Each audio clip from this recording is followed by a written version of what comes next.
Welcome back, hard forkers. It's been a few weeks since our last review. We've got Garrett Blakesley with us today to tell us about Block Duelers. Welcome, Garrett.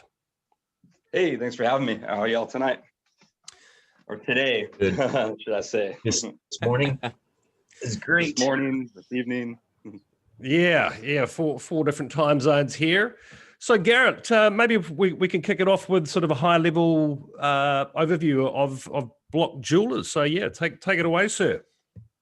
Yeah, so basically, Block Duelers is a brand new game that bases around digital artwork that's basically built on the blockchain.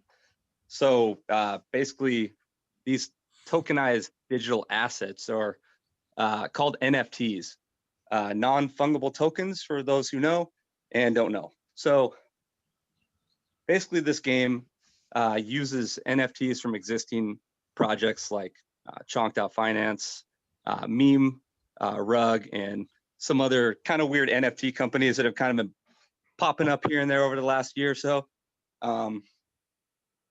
Basically, we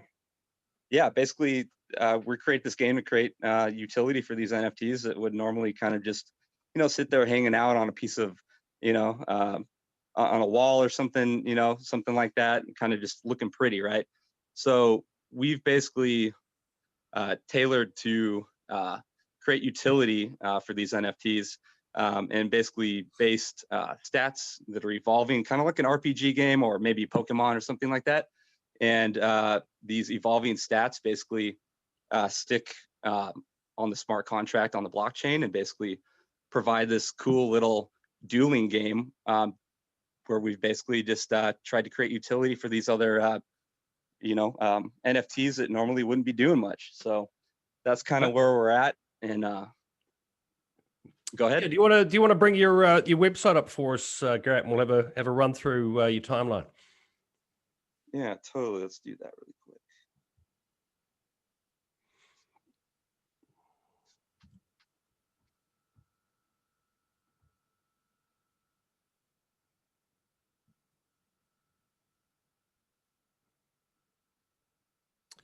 Mr. Gonzo, you might want to make some money with my NFTs.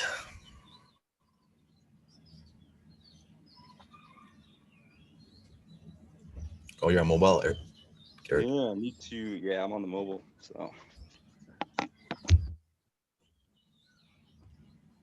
well, if you guys just want to pull it up, I can give you guys the URL. It'll probably be a little bit easier than me futzing with it for the next 5 minutes. Yeah. Okay. Johnny, do you want to do that?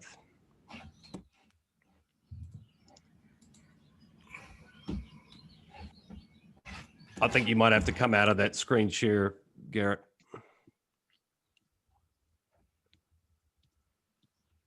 Okay, 1 second.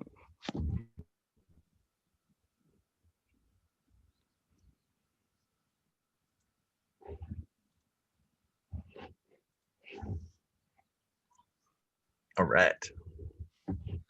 Okay, talk us through Block Duelers. There we go. So yeah, as you can see, we've got this pretty cool, I guess, artistic style, comic style to it. We've got this little roadmap right here that kind of goes over some of the things that we're doing as a business, as a company, as a project, kind of show the world what we're doing, right? So, this January, we had a few things going on, commission of the NFTs by the wonderful Johnny Gonzo, right? Johnny's been an awesome help in getting us where we need to be with the art portion of things, right?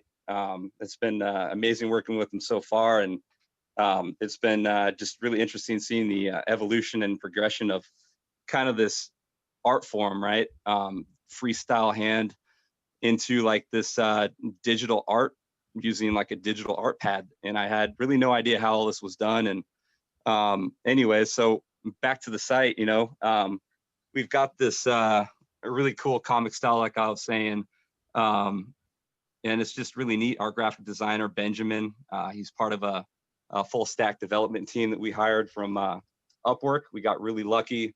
Usually groups or websites like Fiverr and those third-party, outsourcing sites are hit or miss, right? But we really hit with these guys and got really lucky. So that being said, that's kind of where we are with the website. We're going to go through a little bit of an evolution as we develop more features and whatnot. We actually just released our staking portion of the website too, which basically we have our native token, and you basically stake it on our platform, and you gain these Duelers credits, and you basically redeem these Duelers credits for these high quality NFTs and power ups and all kinds of stuff to kind of like play the game and kind of like start dueling, and you're just gaining these stats that normally wouldn't be attached to these digital pieces of art, right? So we're creating this kind of new concept that like just kind of popped into our heads one day, and we're just like, hey, this is something groundbreaking. It brings, like I said, utility to NFTs that would normally be just kind of sitting on a platform. So that's kind of where we're at right now. We're trying to launch probably mid to late March, and we're just kind of kicking butt. Nice. Okay, so I mean, the token's actually available for purchase now, correct? Yeah. We're on a decentralized exchange called Uniswap. Yep. And I think we listed probably about 9 days ago. We're getting some really good volume in. We're getting some really good feedback on the project. Our Twitter's blowing up. Our Telegram is blowing up. We've got, YouTube crypto influencers hitting us up, and it's just it's really amazing to kind of see how this has really taken off from just a simple idea. Awesome. So do you just want to give us a quick background on yourself and how the whole thing came about? Yeah, totally. So I was born and raised in California, spent 30 years in San Jose Bay Area. Started in the IT industry about 12 years ago, and kind of worked my way through a different bunch of styles of contract positions, doing desktop support, break fix on hardware. Then I kind of got more into the data center side of things, which are basically these huge facilities that have all this hardware that's racked and stacked that supports the cloud and just server side movements and stuff for large data companies. I got really into that and kind of broke myself a little bit. Had to crawl around a lot, my hands and knees, and lift heavy items and pick apart small components in these servers. And it just kind of really, I guess, ground me down. And I kind of realized that the people I was working for, these multi-million, sometimes multi-billion-dollar tech companies, they just don't give a shit about the small guy. And I saw that, I was struggling to make ends meet, even making $80,000 a year, rent in the Bay Area is like, 50% of your income. And it's just really hard to survive even making good money with these large tech companies. And I just kind of saw myself not going anywhere anymore. I wasn't advancing. And I had this opportunity to basically move out of California due to the whole COVID, dilemma, I like to call it, and moved out here to Kansas. And I'm basically a stay-at-home dad who's on disability, and I'm just trying to make this whole project really work and hopefully help other people out that are kind of stuck in the same 9-to-5 rut that I was. Decentralized finance is an awesome thing, and I'm just glad to be a part of it. I've met some really awesome people along the way, like Johnny Gonzo.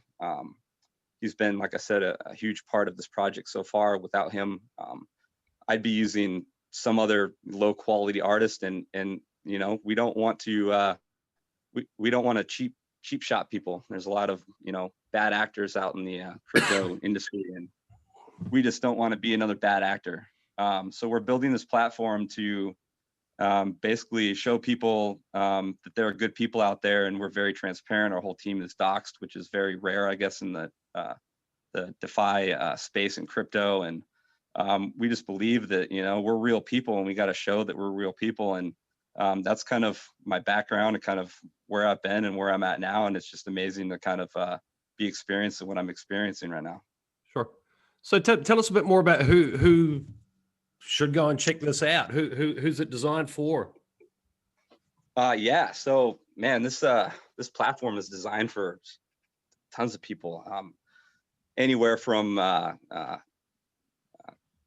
gamers to gambling. You know, we're gonna have a Crypto degens. betting, yeah, crypto degens. You know, artists like Johnny. Just people that are kind of like into this new technology. That's kind of like, I don't know, not really something that people are used to, right? And there's a lot of innovation in this space, and we're just trying to reach as many people as we can. I think the main thing that we're trying to do is connect with the gaming and the comic industry.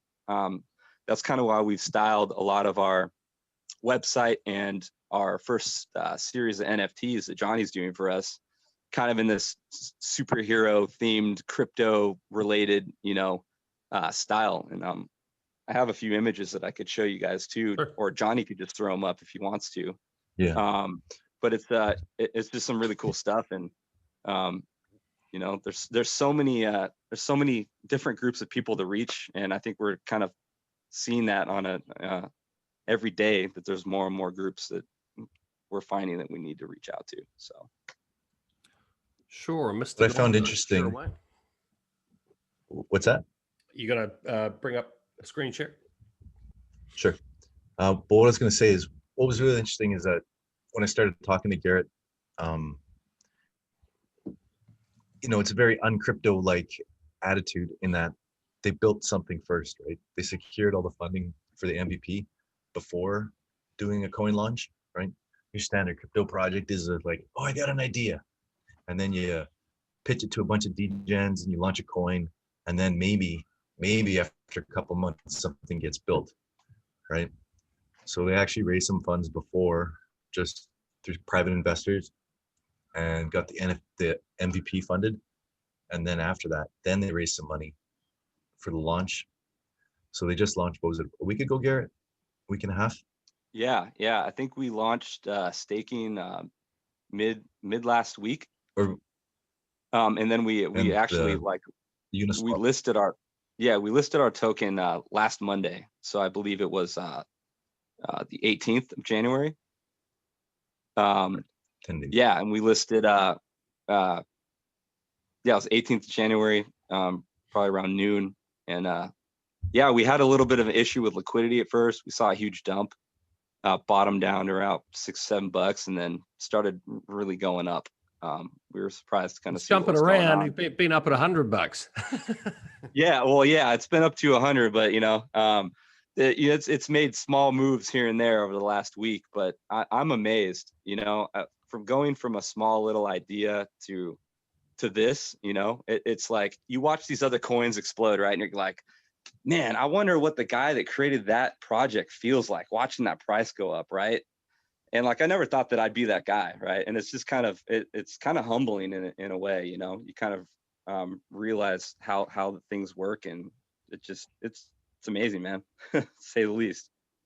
Cool. Mr. Gonzo, tell us about your involvement and the project. So, there's the idea is that it's like you have an NFT versus an NFT. And so we've themed the NFTs after superheroes, all different crypto projects. This is Gwei, Mistress of Ether. She's like a wizard. She controls time and all this crazy stuff with the ether. So we're just getting ready. Sorry, we're just getting ready. She's got this slow, debilitating gas aura, that kind of slows people down, high gas fees. Exactly. So we just prepared a couple NFTs for the early investors. And so these will have a rarity, and they'll have a bit more stats. So when you play the cards against each other, you load them into the platform. And then there's stats that are attached based on your staking. So you stake your block Dueler tokens, and then you get these Dueler credits, and the Dueler credits power up your cards. And so the cards play against each other. There's some randomization. You play, you win, you get more credits and stuff. So it's kind of like an online Magic the Gathering or something. So we've created all these different characters as the first run, but eventually you'll be able to include any cards, and depending on how many credits you have, that'll dictate the power. So, oh yeah, I started doing some videos, work in progresses. You know, you can see these will be included in the NFTs. You can see how the generation is, how they're created. There's another chain link Where do one you in guys think? progress. Where do you guys think the understanding of the whole sort of NFT space is currently at? There's probably a lot of people watching this that are still a bit confused about it all. Could you maybe sort of elaborate, just give us a bit more of a basic overview of NFTs and where you think the growth of the space is? Yeah, Mr. you want Johnny? Gonzo? Sorry, Jeff. Do you want to? Sorry, Garrett. Do you want to take that one? Yeah. So basically right now, NFTs are kind of they're very niche, right? You've got all these larger cap coins that, you know, obviously pump and then the money flows to the smaller caps. And then, you know, when people have a little bit of free money, they're like, hey, I'm down to go pick up some digital artwork, right? So it's kind of like I said, pretty niche, but it's getting more popular. I guess Johnny was telling me the other day, ESPN, I guess, is getting into the whole NFT thing with these things called snapshots. Was that what they're called, Johnny? No, the NBA Top Shots. Oh, the top shots, right? And I guess Crazy they're that just stuff. yeah, they're just basically what these little Video moments. So take, it's like magic. You get a pack, right? You buy it for a base price. And then inside the pack, there's like 10, 12 moments from the season. You know, LeBron hits 5 3-pointers, or another player does, you know, gets a good stat or makes a buzzer beater or whatever. And they capture these moments as a video, put it in the NFT, and put it in a nice little 3D package. And so now people are trading them, and you're getting all these, like, you know, NBA collectors, you know, like from basketball cards. So you're getting this movement from the traditional collectibles industry into NFTs. And then you're also getting sports fans that are moving into NFTs, right? So the markets are getting, like, expanding fast because they're dialing into these more traditional areas. And also, like, you know, in the past 2 or 3 weeks, we saw traditional animators like Justin Roiland's, the creator of Rick and Morty, right? That guy dropped a collection on Niftex. I don't know, the Winklevoss's NFT platform, and the guy made like $1 million in 48 hours from just these like little sketchy drawings that he did in like 30 seconds. I think guy's cleaning up. So can I just jump in there quickly? Yeah. You know, because crypto for a lot of people is purely about making money. Yeah, To what degree no doubt. would someone that maybe isn't into collecting or into collectibles, looking at a project purely based on its potential for price appreciation, to what degree are those sort of people interesting to you here, and what makes the value of the token move? Supply, I would say. Yeah, Garrett, do you want to talk about the tokenomics? Yeah, sure. So basically, we originally started off with about, I think, 50,000 Block Duelers tokens, 10,000 to team, 5,000 for marketing, and then about what was it, 30,000 or so to sell. We had three sale rounds. We had a pre-sale, private sale, and a whitelist. Did pretty well. You know, we raised around, I think, 110 Ethereum, something like that. Pretty good. You know, spent a lot of money on marketing, you know, made some errors here and there, you know, part of the fun of crypto and figuring out who's worth it and who's not. It's just it's a murky, you know, like swamp of just weird people, and you just kind of gotta like fight through it like an RPG game, right? Just like slashing through the madness, right? So like you know, we've got a bunch of tokens that we basically just burned, got rid of them, didn't need them anymore, right? All the unsold tokens. And then we're like, you know, with that 10,000 team tokens, we got about 20% of the supply. Or like, you know, we're not going to do that. That's too much, right? So we went ahead and cut half of our team tokens too. And our community was freaking out. They're like, you know, that's like an act of like humility, right? You're just kind of like, man, you just got rid of half your guys' income, you know, it's gone. You guys did that for us, you know, just like the money, it's gone, right? Oh no, it's gone. And then we're like, Yeah, but it's gone, but you're cutting half the supply, right? So you've got more demand, right? I mean, there's only 21 million Bitcoin, right? And look at the price of that thing. It's got no use case. It doesn't do anything. It's ridiculous, right? So our token, I'd beg to it does differ on something, Bitcoin right? having no use case. Well, I mean, compared to a lot of these other projects that are coming out, more of a store, less of a store of value, more Yep. utility, I guess you could say. In that aspect, So Garrett, yes. I guess that was where I was going with that question. Are you really looking to sort of build out, that community that's very much into digital art and gaming, or do you see a lot of people coming in just for price speculation here? Can you just sort of tell us a bit more about, who should be really interested in your project? Yeah, so I mean, like I said, there's multiple different groups that we're targeting. Gamers specifically, right? There's this huge disconnect between crypto and in the real world, and we think gaming is just that one thing that's going to connect it, right? And then also digital art collectors, right? People that actually want this art, and now they're going to have more utility, more use case too, right? You're going to have these upgraded stats that they're tied to it, right? So you're going to have these collectors that are now going to not only have this cool artwork done by famous artists, there's going to be these like evolving stats attached to it that you can like load into our platform and duel and make money and make friends and kind of just have this crypto gaming like degen kind of like attitude, like Johnny was saying, and just kind of like have fun, right? We're also going to try to branch out on some of our series, maybe have Johnny draw some MMA fighters for us, or maybe some like famous wrestlers, and try to get these guys to maybe play our game, kind of branch out. So like there's all these people that we want to incorporate into this. It's not just, a one-trick pony. It's not just going out for people that like sports or people like, hot rods. We've got sports players that like hot rods. Why not incorporate them, right? So it's just there's more than one group basically, and it's just multifaceted, I guess you could say. Mr.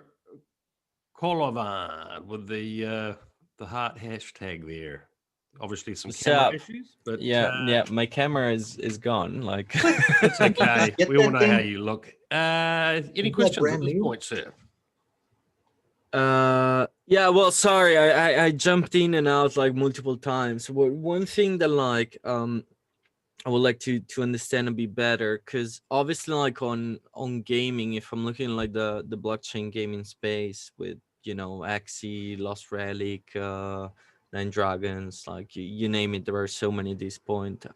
It really comes down to like the gameplay. The community stick around for the play to earn, but also the fun. And when it's gonna be possible to actually like tested out the gameplay, and in the sense of like that gameplay per se, is it going to be something like you have like your card and you just like select the best one that you can, you put that against like another one, and that's pretty much it? Or is there some sort of like abilities involved for the player to actually like tweak the NFT a little bit? How is going to be like the gameplay more in details, if you have an idea on that? Yeah, totally. We actually have a kind of a visual document that kind of goes over that too. I'm actually bringing it up. It actually explains everything perfectly, right? So it's basically what we call a community tech document for the beta features that we're going to be releasing with the MVP, which comes out, like I said, mid March, as of right now. So we basically have a battle system, right? That's kind of inspired by like Pokemon, Yu-Gi-Oh, and like other card games, right? So we got these NFTs that basically battle against each other, and you basically choose one of 4 moves every round, right? And the moves you choose, you've got to be careful, right? Because your attack might be blocked, or your health might be interrupted, right? Your attack power is decided by like this reflexes aspect to the game, right? So we've got this power bar. You guys know the old like games where you had the power bar going up or down, and depending on where you click, you kick the football, further. We've got this kind of like this like skill aspect to it, right? So you're not just letting a random number generator kind of like do the work for you, right? It kind of brings this like kind of skill aspect to it, right? And depending on, you know, where that power bar is, the more you, you know, hit in the attack, right? And then the person that's defending, they'll have the same like defense power bar, right? And they'll have to like defend themselves. And then you'll have the random number generator do its thing, and it'll like, you know, knock off, you know, some of the attack points with the defense points, and the leftover number is pretty much how much damage that person takes, right? It's kind of like a cool little system, right? And it's going to be evolving, right? It's just the basis of what we're doing, right?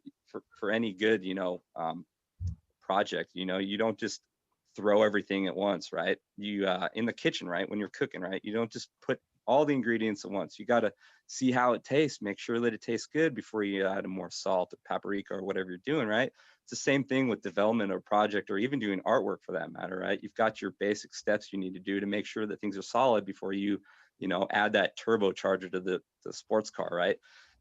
So we also have this really cool progression system, right? So like when a user like acquires an NFT, you can set it as a defender, right? For your profile, right? So your profile is basically connected to like an Ethereum wallet where your NFTs are in, right?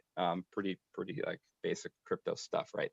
And what you basically do is you set up a queue of moves for your defender to use when your profile is attacked, right?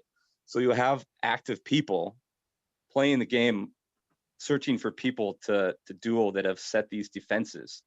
So you don't have to be there to actually play the game and defend your character. It's like a set it and forget it, right? So it keeps this like forever flow of people playing. You don't have to have somebody live on the game to duel, to play, right?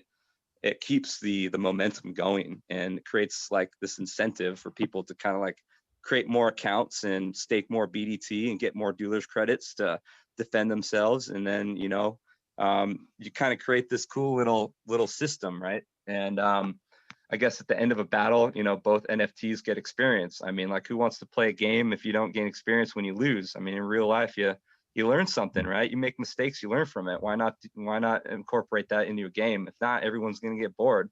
Oh yeah, I'm fighting these level 10 characters and I'm not going anywhere. That's not fun. So we decided, you know, everyone gets experience just in life when you learn something, right? So, you know, it's this is really cool level up, kind of like stats increase, kind of like get these upgrades, get to like upgrade your NFT with like battle armor and stuff. We're trying to think of ways that we can do like stackable armor, right? So there's this like really cool gameplay system that we've come up with, and it's all kind of just a general you know, work in progress, and but it's really cool. And then of course we have our token system, right? We have our block Duelers tokens, which are purchased from markets such as Uniswap. BDT can be staked to earn these Duelers credits, and these Dueler credits are basically redeemed for these, you know, high quality NFTs and these power ups, and will also eventually be used to enter tournaments for like high powered NFTs that are like top notch, that, you know, want to enter these like Twitch streaming. Like, that's another thing. Twitch streamers, we want them to play this too, right? YouTubers, anybody, you know, that can just get a kick out of this and get some user base for us, right? There's just a lot of cool little ideas that we're incorporating. It's like I said, a work in progress, but we're really jamming, and it's only been a month and a half since I came up with this idea. So we're moving fast. Like I said, beta launches in March, and we've got a lot of testing to do. But you know, things are looking really smooth, and we're just really cranking things out, basically. So on the part of like the play to earn, how would you like describe the mechanics, or like what you guys are developing on that? Is it something that like a person can have, like, you know, on their sort of like portfolio of games that they're having, like, to, you know, making a couple of bucks here and there every single day maybe, or, you know, every X amount of hours and so on? Because you mentioned that like the NFT is basically like working for you even when you're not around at that point. So is it something more on that side, like, you know, I'm basically having like a sort of passive income from every single NFT that I have? Or is it more like a structure of like a solid luck involved, based on like, you know, I win a specific thing, I loot something like a better equipment for my NFT and so on? Like, how is on the play to earn side, the mechanics of all of this? Yeah, so there's kind of a mix, right? You've got the gambling aspect that's kind of like a passive income, right? So you can basically say, I see these two guys going for a duel, right? I'm going to put some money down on this one. You know, he might not have the upper hand, but you know, there's going to be perks in the game, you know, little things here and there that are going to kind of give you the upper hand. And if that person doesn't know how to work that skill bar, you know, that power bar, then they're not going to be hitting you as hard. So if you can fine tune stuff, right, and make it like a game of skill, right, people are going to really, really enjoy that. That being said, you know, there's going to be the people that are just going to be able to do the set it and forget it on the gambling side, right, or betting side, you know, put some wagers down, you know, go to sleep, wake up, potentially have some money, right? Also, there's going to be a huge aspect for collectors, you know, on the NFT side. You know, places like OpenSea and Rarible and TrustSwap, which is the new really cool platform that supports multiple NFT or ERC tokens, which is really cool. That being said, all of these like upgradable items and things that we're going to be having in the game will also be sellable on these platforms. And so kind of like going back to your portfolio thing, yeah, I mean, if you make some income, you know, it's all registered on a smart contract, and you could use that data on the smart contract to kind of prove earnings and stuff. So if you're trying to start kind of like a consultation business, you know, getting investor money and putting it places, you have that proof of where you're putting that money if you're, you know, putting it on our system, trying to make some money for them. So it'd be really cool to see us on some kind of maybe gaming platforms where people that like to gamble, I guess, could come and play a game and just kind of like see what's going on. That answer your question, Stefano? Yeah. Got it. Okay. Good. So, I mean, the great thing for us, sort of obviously following your progress over the coming months, great to be talking to you now. It's obviously just launched, so we'll certainly Super be updating early. our audience in the coming weeks and months as you roll out these new features. Obviously, having Mr. Gonzo as part of your team, we'll get a front row seat there for everyone watching. So, yeah, on that note, Mr. Gonzo, anything to add? No, it's been fun, you know, like seeing everything's developing and helping build something, right? Everything's gone pretty well as far as the token. Like that was one of my big concerns, right? Like you see so many projects that come up, they, you know, do the Uniswap listing, and then with the bots and like degen traders, they'll just kill a project before it even gets started. They'll just bleed the liquidity dry before you even get any kind of momentum. And then it just turns into like a shit show, right? So the way that this is launched has been pretty good. It gives me a bit of hope, right? Like it launched, did the initial big spike, and then, but you didn't see that major, like that completely wrecked dump of like pre-sellers just totally cashing out. Because big old red candle shooting out of nowhere. Their tokens. Yeah. I mean, the project is super volatile, but that's strictly based on like the low supply, right? So it seems to be getting a fair good bit of momentum, right? And what was it? The pre-sale was like $7 per token, and like we touched 120 or something like that. Yep. About $100. See how fast it swings, you know. And you look back 10 minutes later, and you're back to 80. You look back again, you're back to 100. Look again, it's 75. So, but yeah, I mean, the utility of being able to stake the tokens to gain the Duelers credits, you know,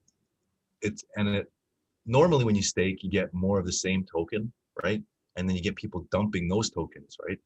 But with this, because you're getting a secondary token that's not related to the price of block Duelers, you're seeing, it seems more sticky, right? People are holding it and they're waiting to see what happens with the project and how the MVP goes. And so we're just slowly building some hype and doing, some community events. We're gonna do some giveaways for early holders, and those NFTs will be able to use in the game later, right? So yeah, we're just kind of developing everything. It's been a fun little ride, and it seems like it's just starting. So Cool. it's been a good time. So what's sort of the timeline for the next major development here, guys? We'll obviously track the project closely. What are we going to be showing the audience next? Yeah, so our next major update, I guess, is getting the redemption system online, which is basically where you're going to be trading in your Duelers credits for these NFTs. We're still, of course, working on getting these NFTs designed. We've got the Gwei, Mistress of the Ether, right? She's going to be our first presentation, if you will. She's going to come in and just kind of blow everyone away. We're going to drop that to basically anyone who's staking for a certain length of time, which we're going to be announcing this next Monday. It's going to start picking up after that. We've been showing off a little bit of Johnny's artwork, just kind of tease people, but nothing is quite profound as I guess we're going to drop on Monday. So that's kind of what we're doing, and that's probably giving a little bit more information than I want to, but I think by the time this broadcast will probably be past Monday, and you guys are already going to see what we're doing. But yeah, we're excited for Monday. I'm still preparing for everything, but it's going to be fun. Definitely going to be fun. Mr. Gonzo, what was your inspiration of having a mistress? I don't know, actually. Well, I just went through and found like we went through top 10 projects, and I don't know, I wanted a couple females in there. So I figured, Ether could be some kind of witch or some kind of, I don't know where it came from actually. Just like, you can't, scrambled brain. In the other chat, these guys are calling me the Mad Nifty Wizard. The Mad Nifty Wizard. I don't know where it comes from, man. It comes from the ether. It's like, boing. So. Johnny Gonzo, sexist, misogynist. Hey, what are you talking about? Conan has no clothes on. Satoshi the Bitbarian, he's got no clothes on. Well, what's it? Jan. Queen Monera and her trusty Monera. Doge Dog of War. Exactly. They're going to take down the tyrants, smash the financial system. So we've got these little backstories for the characters and stuff we're making. And these will go on the site. You can see the character and their little backstory. And XRP, he's a digital assassin with unlimited budget. He's got all the upgrades, but you got to watch out. He'll stab you in the back. Yep, with this crazy katana of, I don't know, security. Exactly. So we just tried to keep the projects kind of a little bit related to the thing and make superheroes out of their themes. Tetherman, he's got plant control, and he manifests it by shooting these printer guns, and he shoots money, and they can be formed into hard shurikens, or they can make like tentacles to entrap you and make a shield. So Tetherman. He's like a mad scientist. Very good. Well, look, we really look forward to following your progress, guys. We'll be doing that on the regular. Anything else, Garrett, that you want to tell the audience about before we sign off for today? I got tons of stuff I could say, but I think I'll save it for another day. We're just really excited to be here and doing what we're doing. It's kind of a cliche thing to say, but we're gonna keep rocking and putting out cool stuff for people to actually use. And Johnny's gonna continue supporting us, and we're gonna just keep cranking out these awesome superhero NFTs for people to fight, duel, make money off of, and just have some fun with. So that's basically it for now. Signing off. Excellent. Any parting comments, Mr. Gonzo? Good, man. I think we went over it. We're in a bit of wait and see, so let's wait and see. Yeah. Mr. Colavan, any last questions? No, good. I'm obviously looking forward to try the gameplay, because by being a bit of a nerd on games, that's Garrett. Stefano is your critique. This is the salt test. If you can't pass this one, we're doomed. Well, how about this, man? You wanna play the game before it's launched and let us know what we need to do and fix. I can give you some BDT. You can start stacking up some Duelers credits, and when it's time to rock and roll, we can get you in the game playing against me or Johnny or something. We could do a little video, maybe make a little fun out of it, and I don't know, see what we can come up with, man. Absolutely. Yeah, That'd be great. sounds good. Like I would love to. Nice. Sweet. That's cool. Well, we'll make sure that happens then, man. Perfect. All All right. That's well, awesome. Thanks for your time, mate. We look forward to testing out that game plan. The next what sort of timeline we're looking at there, do you think? Yeah, I think like I said, mid-March or so. The game is going to release, so maybe like late February for you guys to kind of test it out and see and give a little sneak peek before it releases. Awesome. Stay Sounds tuned for good. that, hard forkers. And Garrett, we look forward to following your progress very, very closely. It's been a pleasure talking with you. Hey, you as well. Thanks for having me, and see you guys soon. Keep rocking. Excellent. Thanks, Kurt. Take Thanks, care. guys. Later, man.